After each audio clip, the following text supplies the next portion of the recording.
God's blessings to everyone. This is a DGHradio.com news update, and I'm SGD with the Caribbean Report for Saturday, October 11th, 2025.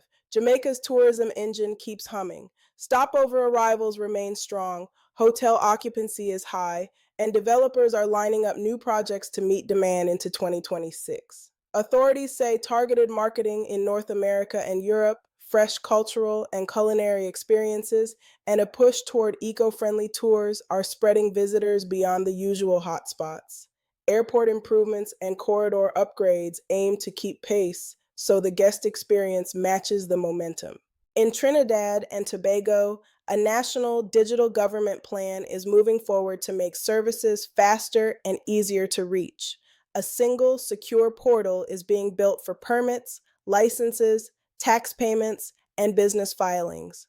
Community digital hubs are planned so people without home internet can still transact, while island-wide training boosts digital skills. Officials say cybersecurity and privacy are core to the rollout, which will digitize the most used services first and expand from there. Barbados is tightening its stance on single-use plastics, expanding its ban to include more items that commonly end up in the sea. The next phase targets plastic cutlery and plates and widens restrictions on polystyrene containers. Businesses will get support to shift toward reusable and biodegradable packaging, while environmental health officers increase enforcement. The goal: protect reefs and beaches that anchor the economy and the island's identity. Security chiefs across CARICOM met in St. Lucia to sharpen cooperation against transnational crime. Illegal firearms, narcotics trafficking, human trafficking, and data sharing gaps dominated the agenda. Outcomes include more joint training, standardized crime statistics, and greater use of technology to monitor maritime and air corridors. Leaders emphasize that coordinated action is essential for public safety and investor confidence. Across the region's farms, scientists are warning about a fast-moving fungal blight hitting tomatoes, peppers, pumpkins, and more. Early reports suggest resistance to common fungicides and sharp losses under warm, humid conditions. Agriculture ministries are rolling out emergency guidance, strict sanitation of tools and footwear, early detection, removal of infected plants, and fast-tracking trials of new treatments. The focus is on protecting food security and farmer livelihoods as the rainy season continues. Inter-island travel in the southern Grenadines is set to improve, with ferry service between Grenada, Carriacou, and St. Vincent and the Grenadines scheduled to resume. The launch plan features 3 round-trip flights per week on a larger, more comfortable vessel, with frequency scaled to demand. Residents, traders, and small businesses that rely on affordable sea transport welcome the return, which should also help spread tourism and ease the cost of moving goods. In the Bahamas, the national conversation on constitutional reform and the possibility of becoming a parliamentary republic is intensifying. A government-appointed committee is gathering public feedback on options for a Bahamian head of state and other updates to modernize the charter. Supporters see a symbolic and practical step that deepens sovereignty. Skeptics cite costs and urge focus on crime and the economy. Any major change would ultimately require the people's consent. Trinidad and Tobago's construction sector is facing a renewed safety push. Investigative findings highlighted gaps in oversight, from understaffed inspections to outdated penalties, and stakeholders are now rallying around proposals for mandatory safety training tied to licensing, stronger field checks, and a deterrent fine structure.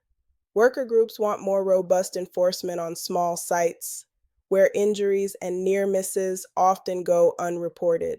Guyana's coastal mangrove restoration continues to show promise. Community nurseries are raising seedlings and transplanting them into erosion-prone areas, strengthening natural barriers while creating green jobs. Restored forests are stabilizing shorelines, trapping sediment, and supporting fisheries, benefits that protect homes and livelihoods as sea level rise and storm surge intensify.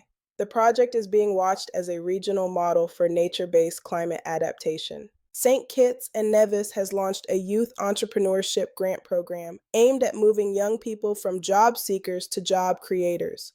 Grants, mentorship, and business skills training are available for proposals in technology, climate-smart agriculture, renewable energy, and the creative industries.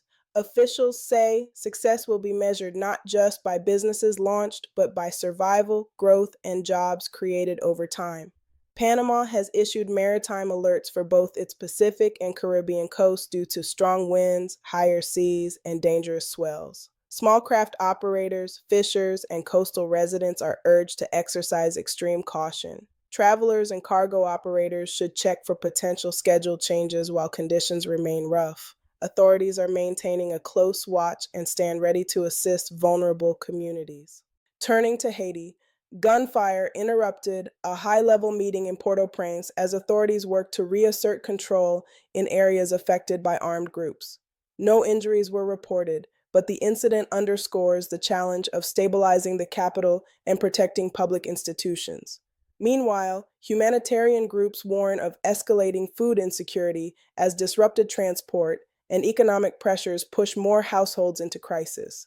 Targeted aid is being expanded where access allows. Sports now. Trinidad and Tobago's Tenio Campbell captured the women's individual time trial title at the Caribbean Elite Road Cycling Championships, another standout result that energizes youth participation at home. Sports officials say investments in coaching, equipment, and events are building a pipeline of international-level athletes. Cayman Islands port bookings point toward a cruise rebound even without new berthing piers. The strategy focuses on smoother tender operations, better crowd flow in Georgetown, and shore excursion offerings that spread visitors across the island. Environmental stewardship, including coral protections and managed beach access, remains central. The goal is a high-quality visitor experience that residents feel in wages, mobility, and community spaces. In Mexico's Caribbean, a major private sector cleanup and mangrove rehabilitation is underway in Mahahual, ahead of any new development. The stated plan prioritizes ecosystem restoration and permitting before construction, with local training and engagement built in. Observers say accountability and ongoing monitoring will be key to balancing tourism growth with coastal protection. Guyana's project pipeline is set to grow after the United Kingdom expanded export finance headroom, potentially catalyzing bridges, ports, water systems, and renewable energy projects. Authorities emphasize transparency, local content targets, and skills transfer so that public investments deliver benefits beyond construction jobs. For the wider Caribbean, improved connectivity in Guyana could lower shipping costs and expand trade corridors. Back in Jamaica, a first-ever ocean-based aquaculture pilot is underway to raise high-value marine fish in offshore enclosures. The program aims to cut imports, ease pressure on wild stocks, and build stable jobs in coastal communities. Training, environmental safeguards, and monitoring are core, with expansion contingent on successful early results. And Jamaica's Ministry of Education has launched Bullyproof JA, a campaign to curb bullying in schools. Digital outreach, assemblies, workshops, and competitions encourage reporting and support for students and families. Schools are integrating practical tools for prevention and response with the broader goal of safer classrooms, better attendance, and stronger academic outcomes. These and other issues are of great concern within the islands. What do you think are some good solutions? Let us know your thoughts by texting your comments to 1-315-898-1449. You can also join our WhatsApp group and get the news, weather, and other insightful information delivered right to your smartphone. To join, text JOIN to 1-315-898-1449. Please include your name in the text message. You will receive a call to verify your request. I'm your reporter, SGD, signing off for DGHradio.com. Remember, SGD and DGH, together we source, gather, and deliver data-driven headlines because on DGHradio.com, the news never sleeps. Ciao.